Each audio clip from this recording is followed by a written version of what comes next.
Coates, obviously game plans are game plans, but when the first 9 minutes goes the way that it ultimately does, something ends up having to change. Just kind of into that second quarter, where's the mindset on the bench, and how do you kind of try to get back to that even keel that I know you're always talking about?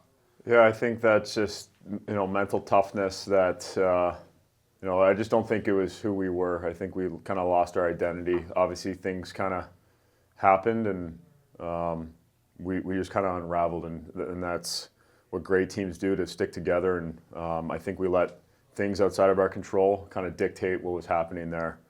But yeah, we got to be better. We got to be more mentally tough. But maybe this is a blessing that we were running pretty good there for the first 6 games, and hey, there's better teams out there, so we got to put the work in. But yeah, just to your point, we just got to be mentally tougher. We got to be together on the bench when things start going sideways.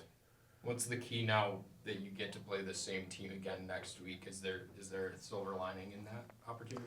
Absolutely. I think you kind of look at these games that it's a playoff game for us, and we kind of understand their tendencies, and we got to get right back at it. We're fortunate enough that we can practice here on Tuesday, and we got to watch the tape, see what we can do better. But that wasn't who we are as a team, and I still believe in every single guy in that locker room that we have what it takes, and we just got to be better.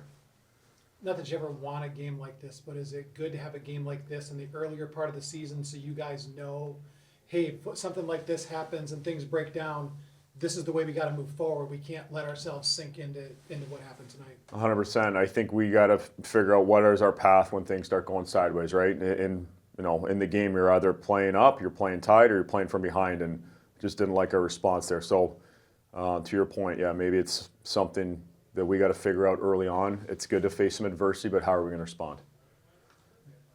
You guys have faced a good amount of adversity in these mid-seasons the last couple of years, and very on record, you guys have bounced back and gone into April as your strongest.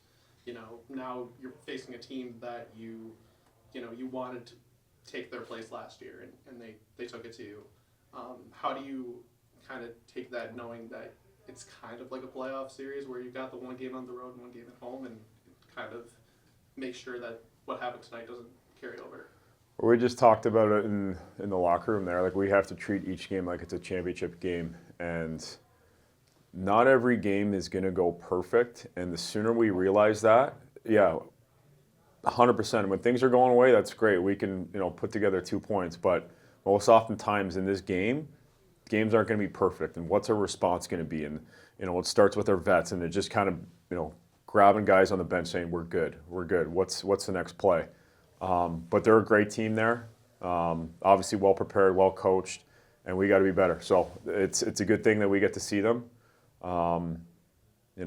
Bit of a rivalry that we've kind of started these last few years, but we got to do a better job of executing.